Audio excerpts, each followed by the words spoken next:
જય શ્રી કૃષ્ણ, જય માતાજી બધાને। અને આજે તો અમે શર્ટની તૈયારી કરવી છે એવી રાંધવાની। શર્ટ કાલ છે પણ આજ થોડુંક રાંધી નાખ્યું તો હાથે માઠમાં ટાઢું ખાવાનું હોય કે નહીં, હાથમાં આઠમને દીધ ન ખાવે, હાથમને દી ટાઢું ખાવાનું હોય કે નહીં, થોડુંક રાંધી નાખીએ આજે। અને આમ તો શર્ટને દી કાંઈ તળાય નહીં એટલે આજે અમે મળ્યા છીએ રાંધવા, હું દીદી બે શક્કરપારા ને કાંઈક જીરાપુરી ને એવું બનાવવું છે તો બનાવવા માંડીએ અત્યારમાં હવે। અને ઘી લઈ લીધું છે ને પાણી ગરમ કરવા મૂકી દીધું છે। પૂરીમાં મારે ગરમ પાણી નાખવાનું છે ને આમાંય ગરમ પાણી, તો શક્કરપારામાં નાખવા માટે તો ઘી લઈ લીધું છે અને એને ગરમ કરવા મૂકી દઉં। તો પાણી ગરમ કરીને લઈ લીધું છે અને ખાંડ લઈ લીધી છે, ખાંડને ઓગાળવાની છે આમાં।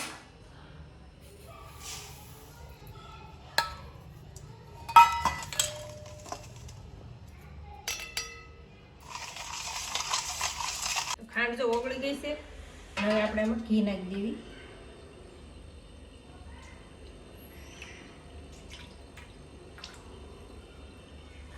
હવે લોટ સાળી નાખવાનો છે, લોટ મળી સાળવા આવે। 500 ગ્રામ લોટ લીધો છે મેંદાનો।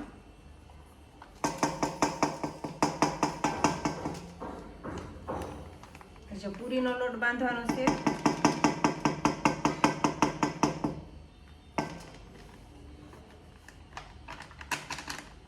500 ગ્રામ છે પૂરી, 500 ગ્રામની બનાવવાની છે। ચલો લોટમાં કાંઈ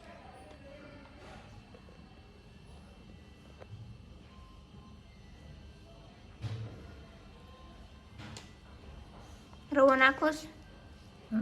રવો ના જરૂર પડશે ને તો નાખશું। આ પછી ખાંડ છે ને જે કઠણ થઈ જાય, લોટ આપણે ઢીલો રાખશું અને આ ખાંડ છે એટલે ઓલો થઈ જાય છે, એમ નહીં વાંધો આવે। શક્કરપારાનો લોટ જો બંધાઈ ગયો છે અને મારે 15 થી 20 મિનિટ મૂકી દેવું ને એટલે ઠંડો થાય ને એટલે બે કડક થઈ જાય ખાંડ રહી એટલે। તો હવે હું પૂરીનો લોટ બાંધી દઉં દિનમાં। તો જો જીરા પૂરી બનાવવાની છે, તો આમાં જો જીરું નાખી દીધું છે વાટીને, અને મીઠું નાખ્યું છે ને સોડા નાખ્યા છે થોડાક એવા।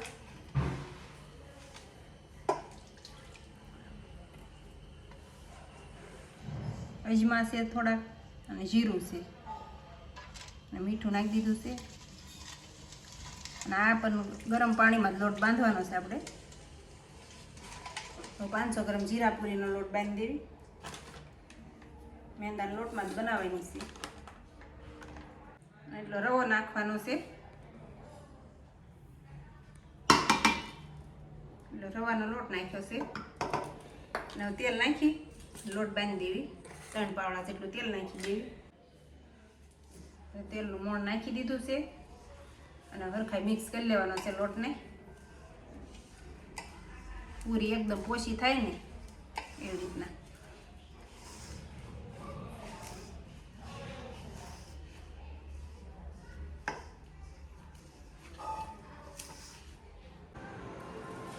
અને ત્યાં જો પૂરી વણાઈ ગઈ છે, થોડીક રહી છે વણવાની, અને દીદી શક્કરપારા વણે છે।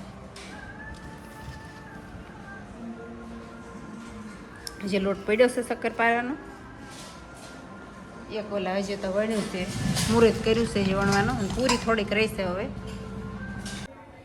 તેલ મૂકી દીધું છે અને પૂરી તળવાની છે।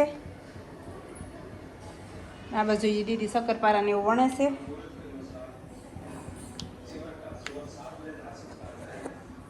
શેવડો બનાવશે પણ દીદી ના પાડે છે શેવડો નથી બનાવવો, તો કાંઈ નહીં એવું પૂરીને શક્કરપારા એવું બનાવી નાખી। તેલ આવી જાય ને એટલે તળી નાખ્યું। મેં તો શેવડો નકર થોડોક બનાવે પણ દીદી કે શેવડો આપણે નથી ખાવો। પૂરી જો એટલી તળાવી ગઈ છે, હજી અડધી તળાવણી છે, અડધી તળવાની બાકી છે, એટલી પૂરી થોડીક બનાવી, બહુ તાજી નથી બનાવી, થોડીક જ તે। અને પૂરી એવી અસલ કરકરી થઈ છે, રવો નાખ્યો છે કે નહીં, ગરમ ન હોય ની પકડ છે, ગરમ હશે બધી મેં નાખી છે ને,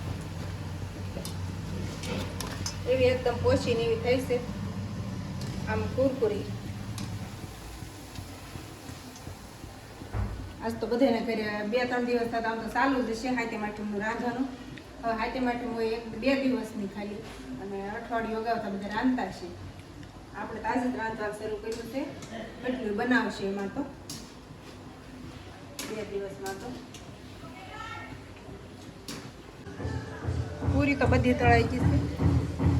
હવે શક્કરપારાનો છેલ્લો ઘાણ છે અને એટલા કાંક તળાઈ ગયા છે તે પેલી ભરી ગરમ ગરમ છે છે તો આવા કાંઈક પડવાળા થઈ ગયા છે. રાંધી ને તાકી પરસે પલ્લી કીધી છેલ્લો ઘાણ હતો દીદીને કહું તું બનાવી નાખ અને મને થાય છે બહુ ગરમી હવે અને હાંજ પડી ગઈ રાંધતા એટલું રાંધવાનું હતું ને તોય તે 6:30 જેવું થવા આવી ગયું છે અને તઈ એટલું રાંધી રહ્યા છે હવે અવાજ આવે છે ને ઉપર તો એનો અવાજ અહીં હેઠે આવશે. તો દીદી એટલો તળી વાળે કે હું ઘડીક કોરો ખાઈ લઉં. અત્યારે 7:30 થવા આવી ગયા છે અને રાંધવાનું ટાણું થઈ ગયું છે હવે હાલનું વાળવાનું તોય મોડું થઈ ગયું. વહેલા લીધું ને તોય તે બધું બનાવીને એટલે 2 જ વસ્તુ બનાવી છે તોય મેં તો અત્યારે નકર બધા સેવ ને એવું ઘણું બનાવે પણ અમારે કંઈ એવું ફરસાણનું કોઈ ખાતું નથી વસ્તુ એટલે મેં નથી બનાવી સેવ ને એવું ગાંઠિયાનું સેવ ને એવું નહીં એટલે નથી બનાવ્યું મેં. અને જો તો ગવારનું શાક કરવાનું છે સાંજે વાળુમાં ગવાર ઢોકળી કરવી છે. ચાલો રાંધવા મળવી અને આજે તો રાંધણ સેટ છે એટલે થેપલા ને એવું બધું બનાવવાનું છે. આપણે તીખા રોટલી ને એવું બધું તીખી બનાવવાની હોય. કાલે પૂરી ને શક્કરપારા ને એવું કાલે બનાવી નાખ્યું તો કાલે પાંચમ હતી કાલે બનાવી નાખ્યું કેમ કે સેટને દી આપણે તળતા નથી ને એટલે કાલે બધું એ બનાવી નાખ્યું હતું તો એ તો જ ડબ્બો ભરીને મૂકી દીધું. અને આજે આપણે તીખા થેપલા ને એવું બનાવવાનું છે રાંધણ સેટ છે એટલે કાલે ટાઢું ખાવાનું હોય એમાંય આખો દિવસ બધા હાકેમ જો કે બધા પાળતા થશે. આપણે તો કાઠિયાવાડમાં એ બાજુ બધા હાકેમ પાળે જ તે બધે પાળતા હોય પણ અમે તો 2 હાથેમ પાળીએ છીએ. ઓલી હાથેમે પાળી હતી પાછી આ હાથેમે પાળી છે 2 હાથેમ પાળીએ છીએ અને બાની તો 3 હાથેમ પાળે કાંધી ચૈતર મહિનામાં આવે ને એ હોય તેને પાળે હા હાથેમ પણ હું તો એ નથી પાળતી. અને આપણે તો કાલે હાથેમનો મેળો ને એવું હોય છે અહીંયા તો કાંઈ હોય નહીં ઘરે ને ઘરે હોય હાથેમને દી તેને આઠમને દી તે દેહમાં હોય ને તો કંઈક આમ મજા ભીંડાનું શાક કોરું બનાવવાનું હોય અને રાયતું બનાવવાનું હોય એવું કાંઈક હોય બધું. કાલે તો કંઈ કેમ કે આખો દિવસ શાક સારું રહે નહીં એકાદું ટક રહે એટલે રાયતું બનાવવાનું છે અને ભીંડાનું શાક બનાવવાનું છે. ખીર કોઈને ખાય છે તો થોડી ખીર બનાવશું તો એવું કાંઈક રાંધવાનું છે આજે તો હાથેમનું. તો આ સાથે આજનો બ્લોગ આપણે અહીંયા પૂરો કરી દઈશું. તો વિડીયો તમને કેવો લાગ્યો કમેન્ટમાં જરૂર કહેજો અને જો પસંદ આવ્યો તો લાઈક શેર અને સબસ્ક્રાઈબ કરી દેજો. તો ફરી પાછા મળશું આપણે નવા બ્લોગમાં.